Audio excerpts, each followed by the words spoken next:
लोग चर्चा से हमेशा भागते रहे हैं, जो कि गलत है। तो मध्य प्रदेश में जो आज सदन में हंगामा हुआ है, कांग्रेस के इस कृत्य को लेकर बीजेपी लगातार सवाल उठा रही है कि आखिरकार राष्ट्रगीत के अपमान लगातार जो कांग्रेस कर रही है, राष्ट्रगीत से क्या दिक्कत है। मेहमानों से इसी पर हम चर्चा करेंगे। हमारे साथ 3 मेहमान पैनल में जुड़ रहे हैं। सबसे आपका परिचय करा दें। कृष्ण मोहन झा जी हमारे साथ वरिष्ठ पत्रकार जुड़ चुके हैं। सर, आपका बहुत बहुत स्वागत है। रिजवान अहमद सिद्दीकी जी राजनीतिक विश्लेषक है, हमारे साथ जुड़े हुए हैं। सर, आपका भी बहुत बहुत स्वागत है। और डॉक्टर राकेश पाठक जी हैं हमारे साथ, वरिष्ठ पत्रकार, आपका भी बहुत बहुत स्वागत है। सबसे पहले रिजवान अहमद सिद्दीकी जी, आपके पास आना चाहूंगा मैं। एक राजनीतिक विश्लेषक होने के नाते आप कैसे देखते हैं सर कि जब सदन की शुरुआत होती है और उसमें विधानसभा अध्यक्ष कहते हैं गिरीश गौतम जी की कम से कम राष्ट्रगीत तो हो जाए दीजिए, तब चर्चा कर लेंगे, तब हंगामा कर लीजिएगा, लेकिन कांग्रेस मानती नहीं है, लगातार हंगामा करना शुरू कर देती है और इसी पर अब बीजेपी घेरना शुरू कर दी है कि राष्ट्रगीत से भाई क्या दिक्कत है आपको। कैसे देखते हैं सर एक राजनीतिक विश्लेषक में?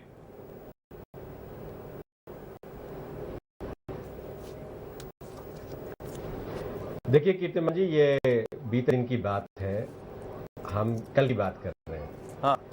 आज जो हुआ, सदन स्थगित हो गया, अनिश्चितकाल के लिए स्थगित हो गया। सत्ता पक्ष और विपक्ष दोनों के पास एक अवसर होता है कि वो अपनी बातें करें, अपनी बातें कहें, समस्याएं आगे आए, उसका निराकरण हो, उस पर अंजाम पर पहुंचे। रिकॉर्ड में भी चीजें आती हैं। जाहिर है सदन में अगर कोई कार्रवाई होगी तो अमिट होगी, स्थायी रूप से होगी। और लेकिन इस समय में, लंबे समय से ये देखने में आ रहा है कि क्या पक्ष क्या विपक्ष सदन चलाने में बहुत रुचि नहीं दिखती किसी की भी, और कोई किसी पर उसका ठीकरा फोड़ता है, कोई किसी पर फोड़ता है, कोई किसी पर बहाना बनाता है, कोई कुछ बहाना बनाता है, और अंततः सदन नहीं चलता है। ये किसी भी लोकतंत्र के लिए एक चिंता की बात है। बिल्कुल। किसने क्या किया, कैसे किया, कब किया, कहां किया, ये तो बहुत ढेर सारा इस चर्चा हो सकती है, बहुत सारा विश्लेषण हो सकता है, लेकिन मंशा क्या है? क्या सदन चलाने की किसी की मंशा थी भी या नहीं? तो उसकी कमी दिखती है। कोई हंगामा कर रहा है और कोई अपना बिजनेस पूरा कर लेता है इसी हंगामे के बीच में, और कोई पहले दिन दूसरे दिन के लिए स्थगित कर देता है और फिर दूसरे दिन आधे दिन में ही सारा काम हो जाता है। 5 दिन का वैसे ही एक समय कम है, 5 दिन, इसमें क्या बात होगी? इतना बड़ा प्रदेश है, इतने ढेर सारे विभाग हैं, इस तरह की चीजें। ये वो जो सदन में विधानसभा सत्र की बात है, हमने अपने शुरुआती दौर में जब इन चीजों को देखते थे तो उसके प्रति एक बड़ा आकर्षण था, जनता की भी उत्सुकता रहती थी, और इससे जुड़े हुए सभी लोग जो इसे करते थे वो, या जो इसमें भाग लेते थे वो, सभी इसका इंतजार करते थे। लेकिन अब लगता है कि सब इससे भागना चाहते हैं, और अंततः ये सरकार, इस सरकार का, इस 15वीं विधानसभा का ये अंतिम सत्र था, जिसे अगर बहुत सौहार्दपूर्ण ढंग से, बहुत अनूठे अंदाज में, अधिक से अधिक चर्चा के बीच अगर ये बिताया जाता तो ये एक मिसाल होती, और अपेक्षा सबकी यही थी। ठीक है, डॉक्टर राकेश पाठक जी के पास चलते हैं। राकेश पाठक जी, एक वरिष्ठ पत्रकार के रूप में आप इस चर्चा को किस तरीके से देखते हैं जो सदन में हंगामा हुआ है? सीधी पेशाब कांड लगातार कांग्रेस इसका मुद्दा सदन में उठा रही थी, उसमें बीजेपी ने कहा कि सीधी पेशाब कांड में जिस तरीके से हमने कार्रवाई की है, पूरे देश में आज तक ऐसी कार्रवाई हुई नहीं है। कैसे देखते हैं सर जो हंगामा हुआ है?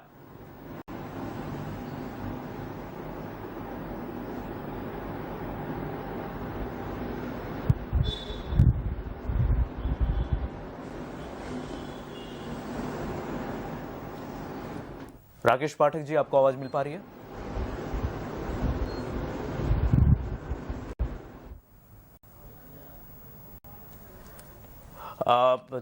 राकेश पाठक जी के पास हम आएंगे। कृष्ण मोहन झा जी हमारे साथ वरिष्ठ पत्रकार जुड़े हुए हैं। कृष्ण मोहन जी, आप किस तरीके से देखते हैं जिस हंगामा जिस तरीके से कांग्रेस ने किया सदन में, वाकई कहीं ना कहीं लोकतंत्र प्रजातंत्र को एक तरीके से मारने की कोशिश की गई है? और विधानसभा सत्र में जब राष्ट्रगीत हो रहा है उस समय जब गिरीश गौतम जो विधानसभा अध्यक्ष कह रहे हैं कि कम से कम हो तो जाने दीजिए, जो राष्ट्रगीत है उसको हो जाने दीजिए, उसके बाद हम चर्चा करेंगे, लेकिन फिर भी कांग्रेस उस पर मानती नहीं है, लगातार हंगामा शुरू करती है। और जो 5 दिन का ये विधानसभा सत्र चलने वाला था कुछ ही घंटों में सिमट कर रह गया। लोकतंत्र की कैसी तस्वीर पेश करना चाहती है?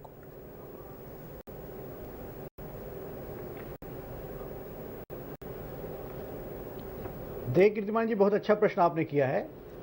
मैं लंबे समय से विधानसभा की कार्यवाही को देख रहा हूं जी, और विधायनी का संपादक भी रहा हूं जो विधानसभा से प्रकाशित होती है, तो बहुत करीब से सारा कुछ देखने को मिला है। मगर 2014 के बाद से मध्य प्रदेश की राजनीति में एक अलग सा नजरिया देखने को मिला।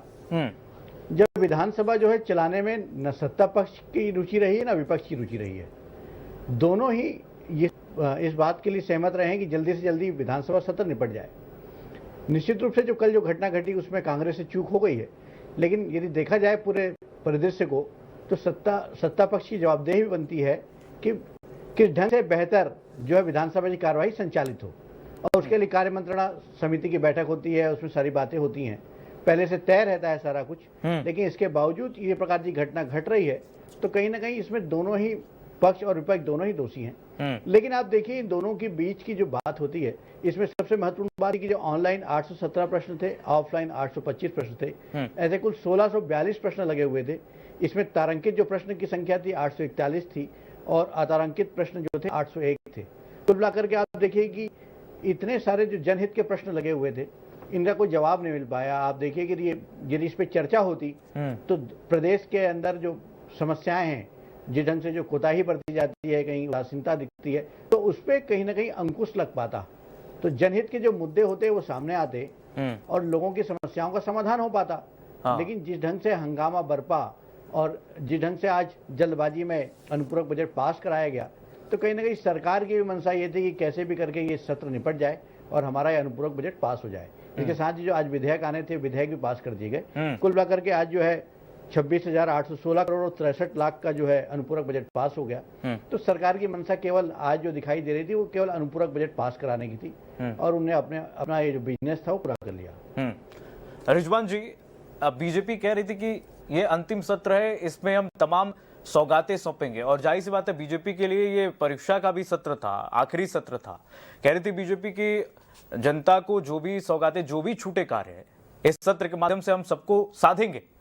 लेकिन कांग्रेस ने जिस तरीके से हंगामा किया, बीजेपी कह रही है कि पहले से रणनीति बनाकर रखा गया था कि हमें इस विधानसभा सत्र को चलने ही नहीं देना है।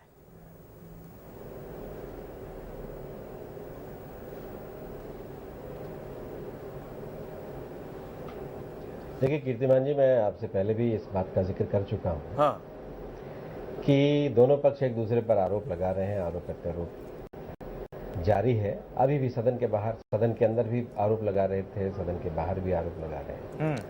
लेकिन जैसा कि अभी झा साहब कह रहे थे, मंशा सदन चलाने की किसी की भी नहीं नजर आती, और सदन का इस्तेमाल तो अब कुछ इस तरह से होता है कि सरकार को बजट पास कराना होता है। अनुपूरक बजट फिर आया था, सरकार को बजट पास कराना था, सदन में विपक्ष को यह बताना था कि वो किसी एक विषय में बहुत गंभीर है, वो उस पर चर्चा चाहते हैं, और सरकार ने जल्दी हाँ की जीत हुई करके।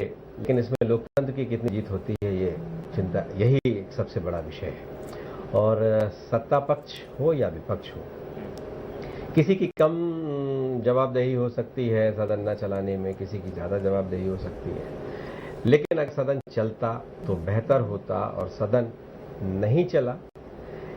वैसे भी सदन का इस्तेमाल अब आजकल कोई किसी चर्चा के लिए बहुत नहीं होता। सदन में आरोप लगता है और आरोप का जवाब देने के लिए सदन बहुत हद तक इस्तेमाल होता है, और किसी भी विषय में बहुत गंभीर चर्चा मैंने बहुत लंबे समय से नहीं देखी। कोई प्रस्ताव आया, अगर बजट का भी कोई प्रस्ताव आता है, किसी संशोधन कोई होता है विधेयक में, तो उस पर भी बहुत गंभीर चर्चा तकरीबन मैंने नहीं देखी है। बहुत लंबे समय से इसी तरह से सरकार को अपनी चीजें पास करा लेनी होती हैं और विपक्ष को उस पर कुछ सवाल खड़े करने होते हैं, लेकिन ये भी बहुत कम हो गया, ये भी कम देखने को मिलता है जी। और जिस तरह से इस बार भी जैसा जो कुछ भी हुआ कि पहले दिन जैसे ही सदन शुरू हुआ, कांग्रेस ने अपनी बात कहनी शुरू की, उसको आदिवासियों के मुद्दे को बहुत गंभीरता से लेना है, ये उसने जाहिर करने की कोशिश की और वहीं राष्ट्रगीत शुरू हो गया। उसके बाद राष्ट्रगीत के बाद ये कि कांग्रेस राष्ट्रगीत नहीं होने दे रही है, इसको लेकर आरोप प्रत्यारोप होता और फिर थोड़ी देर बाद सदन चला, प्रश्नकाल के बाद स्थगित हो गया दूसरे दिन के लिए।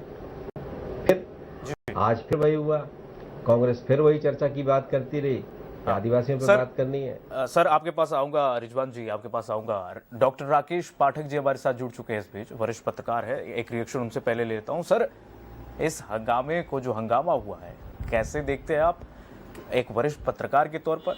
क्या ऐसी तस्वीर 2 दिनों में कांग्रेस जो पेश की है लोकतंत्र के लिए कितना और प्रजातंत्र के लिए कितना लाभदायक है?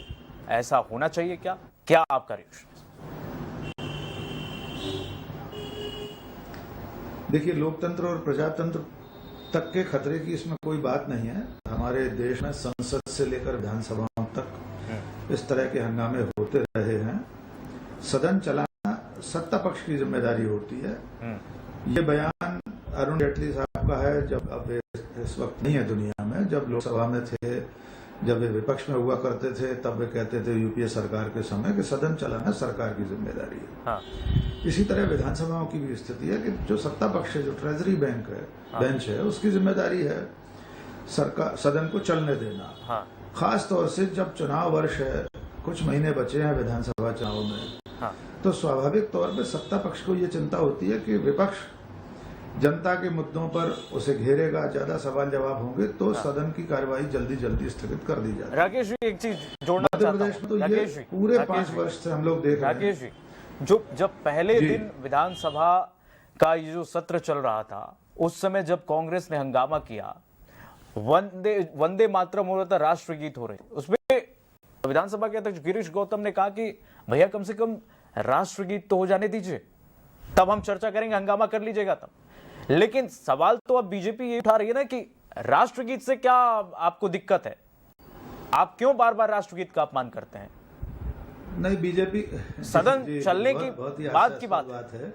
बीजेपी अगर जी बिल्कुल अच्छी बात है। गिरीश गौतम जी ने कहा, हो सकता है उनको ये याद नहीं होगा कि भारतीय जनता पार्टी का जो तो संगठन है, मात्र संगठन है, राष्ट्रीय स्वयंसेवक संघ, वो तो तिरंगे झंडे को स्वीकार नहीं करता। आजादी के समय उसने तिरंगे को अपशकुन माना था, उसने संविधान को स्वीकार करने से इनकार कर दिया था। अब देखिए सर, ये तो अलग मुद्दा हो गया, राष्ट्रवाद का ये अलग मुद्दा हो गया सर। ऐसा लगता है, मैं पूछ रहा हूँ, राष्ट्रगीत का अपमान सदन में करना, मैं सदन कार्रवाई पर ही आ रहा हूं कुमार जी। सही तस्वीर है क्या? सदन की कार्रवाई में नहीं, ये याद दिलाना इसलिए जरूरी होता है कि पहली बात तो आमतौर पर विधानसभाओं में ये परंपरा पहले नहीं रही है।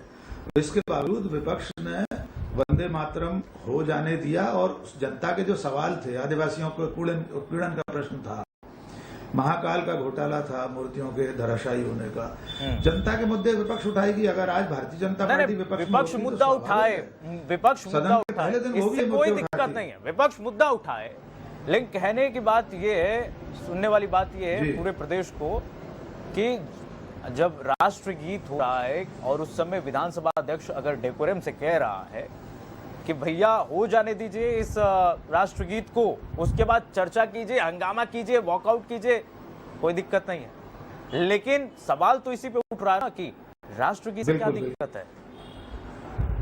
उसी समय आप हंगामा कर रहे हैं क्यों? राष्ट्रगीत से किसी को भी क्या दिक्कत हो सकती है? दिक्कत है तभी तो किसी को भी क्या दिक्कत हो सकती है? राष्ट्रगीत नहीं, राष्ट्रगीत पे किसी को कोई दिक्कत नहीं है। ये तो स्वाभाविक है, जो सत्ताधारी दल है वो तो इस तरह की बात कहेगा ही। आज कौन सा राष्ट्रगीत होना था? आज चर्चा करा लेते हैं, 5 दिन के सदन को दूसरे दिन स्थगित करा दिया।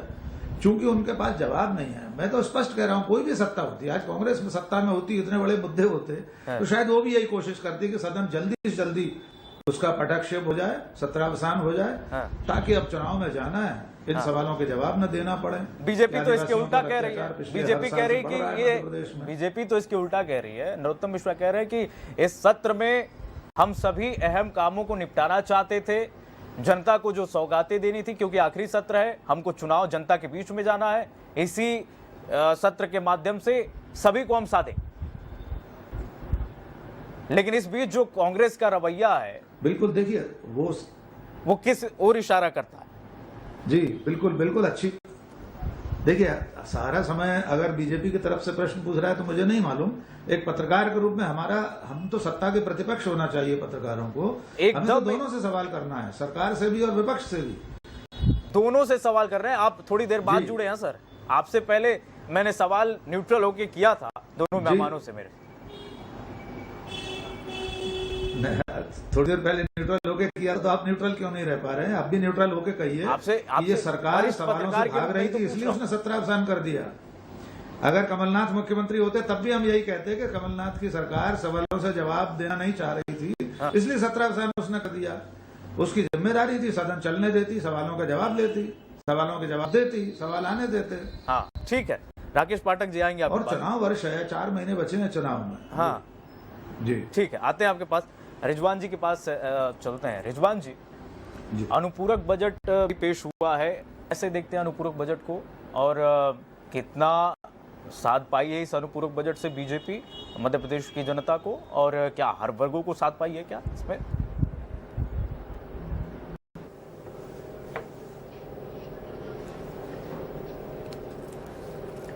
कीर्तिमान जी, आपकी आवाज मुझे ठीक से नहीं आई, आप अपना सवाल दोहराइए। रिजवान जी, मैं ये पूछना चाहता हूं, अनुपूरक बजट जो पेश किया गया है, ये अनुपूरक बजट में कितना साथ पाई है बीजेपी, कैसे देखते हैं इस अनुपूरक बजट को आप?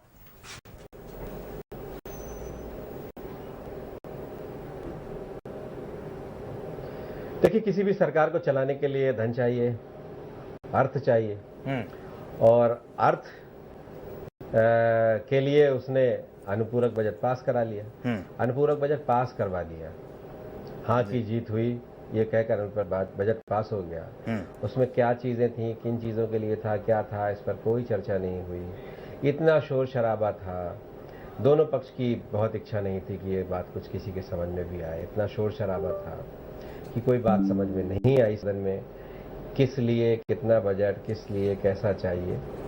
अब वो सरकारी दस्तावेजों में धीरे धीरे सब चीज़ें दर्ज हो जाती हैं और दर्ज हैं, लेकिन सदन में ये चीज़ें स्पष्ट नहीं आई, और 26,816 करोड़ 63 लाख रुपए का अनुपूरक बजट फिर पास हो गया। सरकार लगातार लंबे समय से कर्ज ले रही है, चुनाव का वर्ष है, लाडली बहना योजना से लेकर सीखो कमाओ से लेकर अनेक तरह की योजनाएं, जाहिर है एक तोहफों का पिटारा खुल जाता है चुनाव वर्ष में, और चुनाव के समय बहुत कम समय बचा है चुनाव को। ये अंतिम सत्र था, सरकार ने भरपूर जिसको जो देना है उसको देने की कोशिश है, और इस अनुपूरक बजट में भी उन्हीं सब चीज़ों का प्रावधान था। इसलिए कि सदन में, जैसा आप पहले भी जिक्र कर रहा था, कि सदन का इस्तेमाल अब इस तरह की चीज़ों के लिए बहुत होता नहीं है। नेता किसी एक मंच सजाता है, उसको इस सदन के मंच की कोई बहुत ज़रूरत अब है नहीं। एक मंच सजाता है और उस पर लगातार अपनी बात कहता है, घोषणा कर देता है, फिर सदन में आकर या कैबिनेट में आकर उसको पास कर देता है। तो इस पर बहुत चर्चा भी नहीं होती कि क्यों करना चाहिए, कैसे करना चाहिए, पक्ष का क्या मत है और विपक्ष का इसमें क्या मत है। मंथन जो होता था वो सब बंद हो चुका है। वैसे भी 5 दिन का सत्र था, 1.5 दिन भी नहीं चला ठीक से, इसलिए कि पहले दिन भी स्थगित हो गया था जल्दी, और दूसरे दिन तो अनिश्चित काल के लिए स्थगित हो गया। तो अब इस सत्र की क्या बात की जाए। सरकार कहती है कि विपक्ष ने वंदे मातरम नहीं होने दिया, उस पर उसका अपमान कर दिया राष्ट्रगीत का। विपक्ष कहता है आदिवासियों का अपमान हो रहा है, सरकार उस पर बात नहीं करना चाहती। कल बात नहीं किया था सरकार ने, आज भी इसी पर हंगामा होता रहा किसी ने कहा कार्ड मंत्रणा में ये तय हुआ था, सरकार ने कहा नहीं तय हुआ था, अध्यक्ष ने सदन में खड़े होकर कह दिया कि ये तय नहीं हुआ था। और जाहिर है कि किसी एक तो चर्चा हो ही जाती कम से कम, लेकिन कोई भी चर्चा नहीं हुई।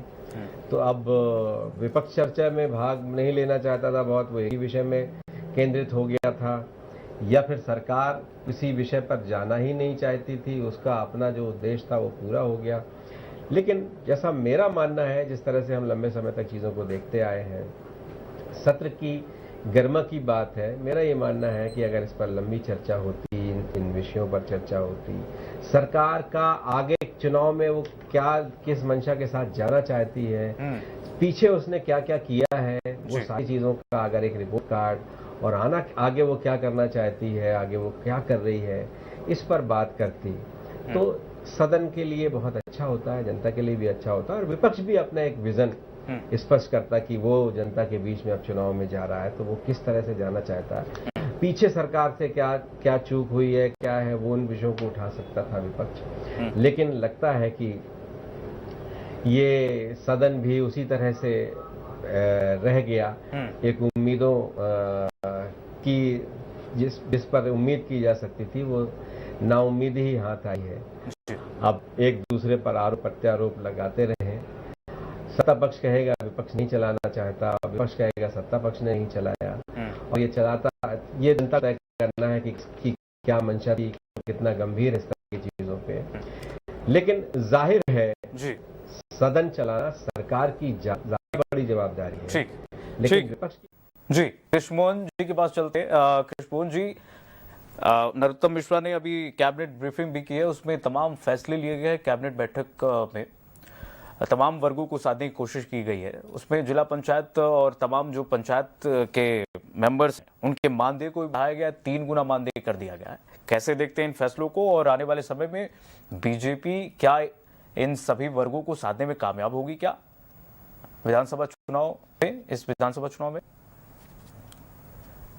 तो यही कि जो आज हम जो डिस्कस कर, सबसे बड़ी बात जो आपका जो प्रश्न है उसमें सबसे बड़ी बात तो यह है कि जो आज हम जो डिस्कस कर रहे हैं इसमें सबसे ज्यादा जो महत्वपूर्ण है, हाँ, 8.25 करोड़ जनता अपने आप को ठगा महसूस कर रही है। ये पक्ष और विपक्ष दोनों की आपसी सहमति से जो विधानसभा सत्र जो है वो स्थगित हो गया, लेकिन जो लोगों के जो उनकी समस्याओं की जो बात थी, जो उठनी थी, जो 2484 प्रश्न यहाँ लगे हुए थे वो अनुत्तरित रह गए, उन पर चर्चा नहीं हो पाई। और आप देख सकते हो कि यदि सत्ता पक्ष की मंशा होती तो आज स्थगित कर दे, कल के लिए फिर उसको आगे कर सकता था। लेकिन कुल मिलाकर के इसमें पक्ष और विपक्ष दोनों की रजामंदी थी, दोनों ही आपसी सहमति से ये चाह रहे थे कि किस ढंग से एक माहौल क्रिएट किया जाए और माहौल का उपयोग करते हुए अनुपूरक बजट पास हो जाए और उसका लाभ लेकर के ये स्थगित कर दिया जाए। तो कुल मिलाकर के अब दोनों ही राजनीतिक दलों को लोगों के पास जाना है, ज्यादा से ज्यादा समय जो है जनता के बीच में अपना देना चाहती है। और आपने देखा होगा कल जो अमित शाह का दौरा था, आज पूरे देश भर में जो है कांग्रेस का मौन सत्याग्रह था। हाँ। तो दोनों ही राजनीतिक दल जो है अपने केंद्रीय नेतृत्व को साधने में लगी है, केंद्रीय नेतृत्व को लेकर कार्य कर रही है। तो ये जो सत्र रहा है, ये एक राजनीतिक विश्लेषक के रूप में मैं देखता हूं तो मैं पाता हूं कि कुल मिलाकर के मध्य प्रदेश की जनता कहीं ना कहीं ठगी महसूस कर रही है अपने आप को। ठीक है, डॉक्टर राकेश पाठक जी के पास आना चाहते हैं। राकेश पाठक जी, जैसे कि कह रहे हैं कृष्णमोहन जी कि इसमें जनता के असल मुद्दे जो हैं वो गायब हो गई, दोनों पार्टियां एक दूसरे के कंधे पे बंदूक रखकर चलाया है और असल मुद्दों पर चर्चा ही नहीं हुई, तो कहीं ना कहीं तो मध्य प्रदेश की जनता को ही तो घाटा हुआ है इसमें। मैं कृष्णमोहन जी की बात से पूरी तरह सहमत हूं। हाँ। कि एक लोक कल्याणकारी राज्य में जनता के मुद्दे ही सर्वोपरि होते हैं, जनता की सुख सुविधाएं, उसके लिए लोक कल्याणकारी योजनाएं बनाना, और विधानसभा उसका एक सर्वोच्च पटल है जहां पर सत्ता और विपक्ष मिलकर अपने प्रदेश की खुशहाली के लिए, उसकी तरक्की के लिए, लोगों की सुख सुविधा के लिए बात करते हैं। लेकिन अगर कोई विधानमंडल, कोई विधायिका, विधानसभा या लोकसभा, राज्यसभा इस तरह से हंगामे की भेंट चढ़ जाए तो इसका अंतिम शिकार तो मतदाता ही होता है, जो कि लोकतंत्र की धुरी है, लोकतंत्र का केंद्र बिंदु है मतदाता, नागरिक जी। इस पूरे 5 साल की अवधि में विपक्ष के हंगामे, कभी सत्ता पक्ष के असहयोग के कारण कितने दिन विधानसभा चली है, इसका आंकड़ा शिव कुमार जी आप जब निकालेंगे तो आपको सचमुच में खेद होगा कि मध्य प्रदेश की जनता कृष्ण मोहन झा जी के शब्दों में बिल्कुल सही रूप में ठगी जा रही है। हर साल विधानसभा के चलने के दिनों की संख्या में कमी होती जा रही है।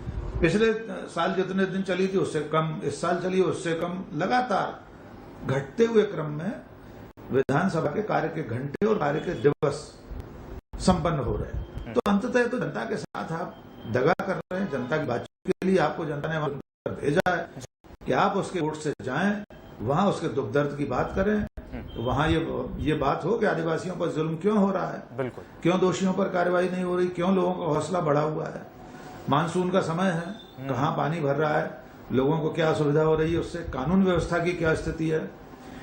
मध्य प्रदेश की सरकार ने बहुत अच्छी योजना भी लागू की, लाडली बहना योजना, उसका ठीक से पालन हो रहा है कि नहीं हो रहा। अगर इस तरह की खबरें आ रही हैं तो स्वयं मुख्यमंत्री के जिले में बहनों के खाते में नहीं पहुंचे उसके पैसे, तो इन सब की बात होनी चाहिए लोकतंत्र के सबसे पवित्र पटल पर विधानसभा में, और दोनों लोग मिलकर, सत्ता और प्रतिपक्ष मिलकर समय काटने का काम कर रहे हैं। टाइम खोटी करना, जिसको एकदम आम बोलचाल की भाषा में कहा जाए कि टाइम खोटी करके और चले आए और अब चुनाव तैयारी में लग गए। अब कोई सुनने वाला नहीं है, दोनों पार्टियां अपने अपने चुनाव अभियान में कूद जाएंगी कल से।